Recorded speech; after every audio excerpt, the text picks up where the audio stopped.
Market లో invest చేసి మీ డబ్బులు డబుల్ చేసుకోవాలనుకుంటున్నారా? సుందరరామిరెడ్డి గారి లైవ్ సెమినార్ కి అటెండ్ అవ్వండి. గురుగారు నమస్కారం అండి. ఓం శ్రీ మహాగణాధిపతయే నమః. గురుగారు, అంటే ప్రతి ఒక్క మానవుడికి ఏదో ఒక సమస్య ఉండే ఉంటుంది. అంటే ఏదో ఒక ప్రాబ్లం ప్రతి వాళ్ళకి ఉంటుంది. అందులో ప్రధానమైనది ఇప్పుడు చాలా మంది ఫేస్ చేస్తుంది ఏంటంటే, చాలా మందికి వివాహం జరగట్లేదు. ఎంత ప్రయత్నించినా కానీ, అంటే కొంతమందికి జాబ్ ఉంటుంది, మంచి సంపదన ఉంటుంది, చూడ్డానికి కూడా బాగుంటారు, ఫ్యామిలీ బ్యాక్గ్రౌండ్ బాగుంటుంది, కానీ వివాహం అవ్వదు. ఏ సమస్య ఎందుకు జరగట్లేదు అనేది ఎవరికి అర్థం కాదు అసలు. అయితే ఇలా పెళ్ళి గురించి ఏదైనా అడ్డంకు ఉన్నప్పుడు ఎలాంటి పరిహారాలు వాళ్ళు చేసుకుంటే మనకి వివాహం అనేది చక్కగా సెట్ అవుతుంది అంటారు? తప్పకుండా ఇందులో వివాహం కావట్లేదు అనటానికి అనేక కారణాలు ఉంటాయి. అవును గురు. తన జాతకంలో కేవలం కుజదోషం మాత్రమే చాలామంది అపోహపడతారు. కుజదోషము, సర్పదోషము, కాలసర్పదోషము, అష్టమంలో ఉండే గ్రహస్థితి ప్రభావాలు, అంశ ప్రభావాలు అనేక రకాలు ఉంటాయి వివాహం కాకపోవటానికి. ఈ కుజదోషంలో కూడా 6 రకాలు ఉంటాయమ్మా. ఈ కుజదోషం అంటే ఒకటే అనుకోవడానికి వీల్లేదు. అతనికి లగ్నాత్తు కుజుడు ఏ స్థానంలో ఉండటం వల్ల అతనికి కుజదోషం వస్తుందో దాన్ని అనుసరించి ఒకటి వివాహమై మళ్ళీ వివాహం అవుతుంది. అంటే దంపతులు విడిపోవటం, మళ్ళీ వివాహం అవ్వటం, లేదా పీటల మీద వరకు వచ్చి కూడా పెళ్ళి ఆగిపోవటం, ఎంగేజ్మెంట్ అంటారు ఆగిపోతుంది. అనేక సంబంధాలు చూస్తారు, ముందుకు నడవు. కొన్ని నాగదోషాలు ఇటువంటివన్నీ కలిసి ఉన్నప్పుడు 32, 33, 34, 35 వరకు కూడా పెళ్ళిళ్ళు కావు. కొంతమందికి 42 ఏళ్ళు వచ్చినా పెళ్ళిళ్ళు కావు. కొంతమందికి కర్మ ప్రారంభం 22, 23కి పెళ్ళిళ్ళు అయిపోతాయి. ఆ దంపతులు జీవితకాలం కొట్టుకుంటూనే ఉంటారమ్మా. కలిసి ఉండరు, విడిపోయి బ్రతకరు. ఆ రకంగా కొట్టుకు చేస్తూ ఉంటారు. మరి కొంతమందికి వివాహం అనేటువంటిది అయినది అంటే తొందరగా సంతానం కలగదు. ఒక బండ నెత్తి మీద పెట్టుకుని కూర్చున్నట్టే ఉంటుంది. ఇవి కేవలము వివాహానికి సంబంధించిన విషయంలో 7 రకాల కారణాలు, ఆటంకాల ద్వారా అవి పోస్ట్ పోన్ అవుతూ ఉంటాయి అవ్వకుండా.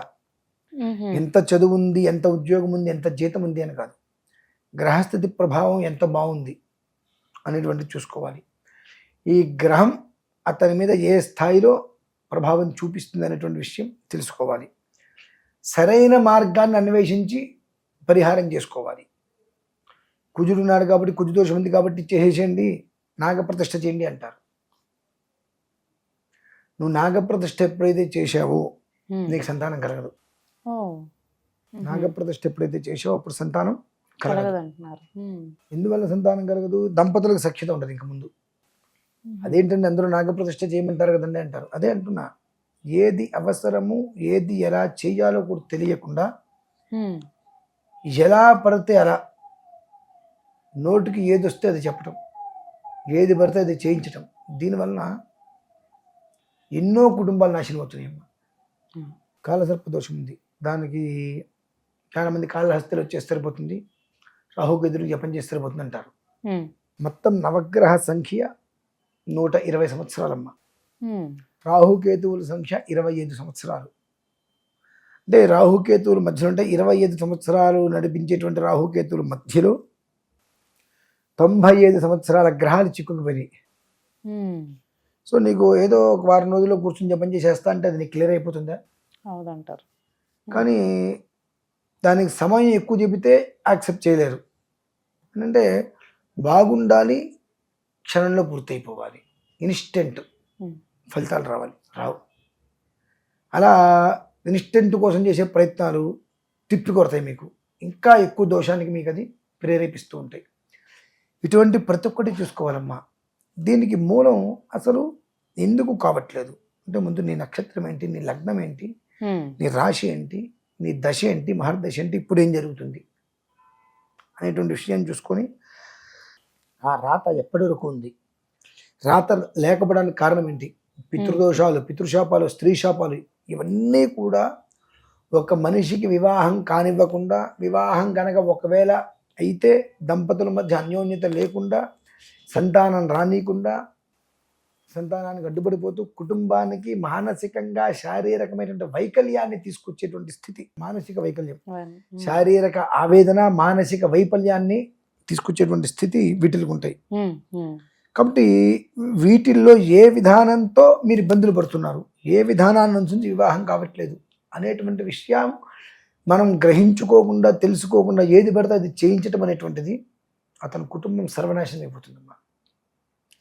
చాలామంది ఎన్ని ఫోన్స్ వస్తాయో, గురుగారు ఇట్లా ఉందండి, మనం ఇలా చేయించానండి, ఇలా చేయించానండి, జాగ్రత్తనైనా ఇంకో 10 ఏళ్ళకైనా అవుతుందిలే, ఇంకో 4 ఏళ్ళకైనా అవుతుంది. ఏం చెప్తావు, ఇలా నాన్న ఈ సిచ్యువేషన్ ఇలా ఉంది, నువ్వు ఆల్రెడీ ఒకసారి నీ జాతకాన్ని చూపించుకున్న తర్వాత ఇందులో ఇలా దోషం వచ్చింది అయిన తర్వాత నువ్వు చేయించుకున్న తర్వాత మళ్ళీ నీ జాతకం నువ్వు చూపించుకోకూడదు, అసలు చూపించుకోకూడదు. ఎందువలన మొట్టమొదటిసారే సరిగా వ్యక్తికి చూపించుకోవాలి. 10 రోజులు లేట్ అయినా జాగ్రత్తగా పరిశీలించి మన జీవితానికి పూలబాట వస్తుంది, నాంది మంచి రోజులు వస్తాయి తద్వారా అనేటువంటి విషయం ఎవరైతే చెప్పగలరో అటువంటి మనిషి దగ్గరికి వెళ్ళాలి.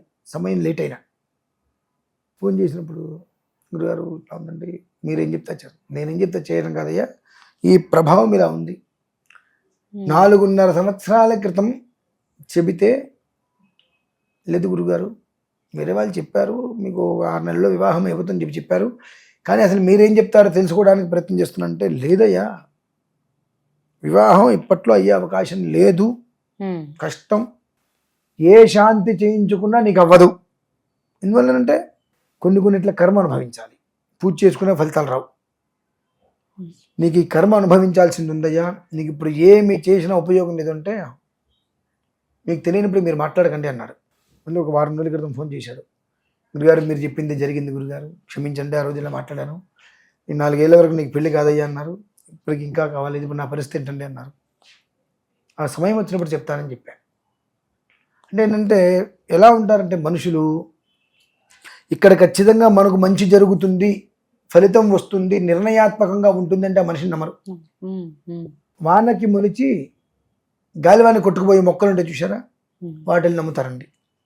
అంటే జనాలకి ఎలా అంటే, ఇవాళకి వాళ్ళ ఒక మనిషి మంచి వైరల్లోకి వచ్చాడు అనుకోండి, వాడంతటి వాడు లేడు, వాడు మహాపురుషుడు, ఉత్తమ పురుషుడు, ధన్యజీవుడు, అటు ఆ మనిషి దగ్గర నేను జాతకం చెప్పించుకుంటూ నా జీవితం బాగుపడుతుంది అనుకుంటారు. ఎలా వచ్చాడు అంతా, ఏ స్థితిని అనుసరించి వచ్చాడు అనేటువంటి విషయాన్ని వీళ్ళు గమనించాలి. ఒక జ్యోతిష్ శాస్త్రం ఉంటే సరిపోదమ్మా, మంత్రశాస్త్రం ఉండాలి, అనుష్ఠాన బలం ఉండాలి. ఇవన్నీ ఉంటేనే ఒక మనిషి యొక్క విధానాన్ని మనం విశ్లేషణతో చేయగలుగుతాం. వివాహాలు కొన్ని 100 కాల్స్ వస్తూ ఉంటాయి, 100 కాల్స్లో 10 మందికి నేను రెమెడీ చెప్పగలుగుతానమ్మా. తత్మా వాళ్ళు అంతా కూడా రకరకాల మనుషులు, చెప్పే వరకు కూడా ఆగరు వాళ్ళు. 10 మందికి నేను రెమెడీ చేసుకోమని చెప్తా. మహా అయితే అందులో పూర్తిగా మాట విని చెప్పింది చెప్పినట్టు చేస్తారు అనుకున్న ఒకళ్ళకో ఇద్దరికో నేను దగ్గరుండి నిర్వర్తిస్తాను. మిగతా ఎవరికి నేను, మనకి ఎందుకు దండగా చెప్పిన మాట వినరు. కాబట్టి ఆ మనిషి వివాహం కాకపోవడానికి 7 రకాల కారణాలు ఉంటాయండి. ఆ 7 రకాల కారణాల్లో ఎన్ని అతనికి ఆపాదించి ఉన్నాయి, అది ఎంత బలంగా ఉంది, ఏ విధానాన్ని అనుసరిస్తే అందులోంచి బయటపడి అతని జీవితం ఉద్ధరింపబడుతుంది అనేటువంటి విషయాన్ని ఒక్కసారి జాతకాన్ని పరిశీలిస్తే తప్పితే ఇది అని చెప్పడానికి వీల్లేదు. కర్మ ప్రారంభం అనుభవిస్తున్నాడు అనేటువంటిది కనుక అందులో చెప్పబడి ఉంటే మనం ఎలాంటి పూజలు కూడా చేయకూడదు. చేస్తే ఆ కర్మని పెంపొందిస్తాయి. ఇంకా అనుభవించాలి. ఆ అనుభవించకుండా నువ్వు ఏదైనా అడ్డుకట్ట చేసుకుంటానంటే ఇది కూడా దానికి నీకు ఇంకా అది పెరుగుతుంటుంది. కాబట్టి అత్యంత జాగ్రత్తగా, అది వివాహం అంటే 2 కుటుంబాల వృద్ధి, 2 వంశాలు. ఉద్ధరేత్ 7 గోత్రానుకులం ఏకోత్తరం శతం. కాబట్టి ఆ 2 వంశాలు, 2 కుటుంబాలు క్షేమంగా ఉండాలి అన్నప్పుడు ఎంతో జాగ్రత్తగా చూసుకుంటూ ఆ విధానాన్ని ముందుకు నడిపించాలి. అంటే అతని జాతకం ఖచ్చితంగా సమగ్రంగా పరిశీలిస్తే 7 దోషాల్లో ఏది ఆపాదించింది, అది ఎన్ని ఆపాదించి ఉన్నాయి, అది 1, 2, 3లోనే ఉందా, 4, 5 వారికి వెళ్ళిందా, 8తో సమాప్తం. 1, 2, 3 వరకు ఉంటే ఓకే పర్వాలేదు, 3 దాటింది అంటే ఒక రకమైన ప్రమాదం, 5, 6 దాటిందంటే ఇక మనం దాన్ని తీర్చడం కూడా కష్టసాధ్యం. ఆ స్థితి ఉంటుంది. కనుక ఆ రకంగా ఒక్కసారి పరిపూర్ణంగా జాతకాన్ని తెలుసుకునే ప్రయత్నం చేస్తే తద్వారా ఏ కారణం చేత వివాహం వివాహం జరగట్లేదు, అవ్వట్లేదు. దానికి ఏం చేస్తే పరిహారం అనేటువంటి విషయాన్ని మనం వివరంగా చెప్పచ్చమ్మా. అవును గురుగారు, చాలా ధన్యవాదాలండి, చక్కగా వివరించారు. అయితే గురుగారు చెప్పినట్టు మనకి వివాహం జరగకుండా ఉండడానికి చాలా రకాల కారణాలు ఉంటాయి. అవి మనకి జ్యోతిష్యం కానీ లేదంటే వాళ్ళ జాతకం చూస్తే కానీ చెప్పొచ్చు అని అంటున్నారు. అయితే ఇలాంటి సమస్యలు మీకు కానీ ఉన్నట్లయితే, అంటే వివాహం కాకపోయినా మీకు ఉద్యోగం పట్ల ఏమైనా సమస్యలు ఉన్నా, లేదంటే ఆర్థిక పట్ల ఏమైనా సమస్యలు ఉన్నా కానీ మనం జాతకం చూయించుకోవాలి, జ్యోతిష్యం చేయించుకోవాలి, లేదంటే మనకు పరిహారాలు ఏమైనా కావాలి, గురుగారిని సంప్రదించాలి అని అనుకుంటే మాత్రం మీరు స్క్రీన్ పైన ఉన్న నంబర్స్ని కనుక మీరు కాల్ చేసి అపాయింట్మెంట్ తీసుకుని మీరు గురుగారితో మాట్లాడే అవకాశం అనేది పొందొచ్చు.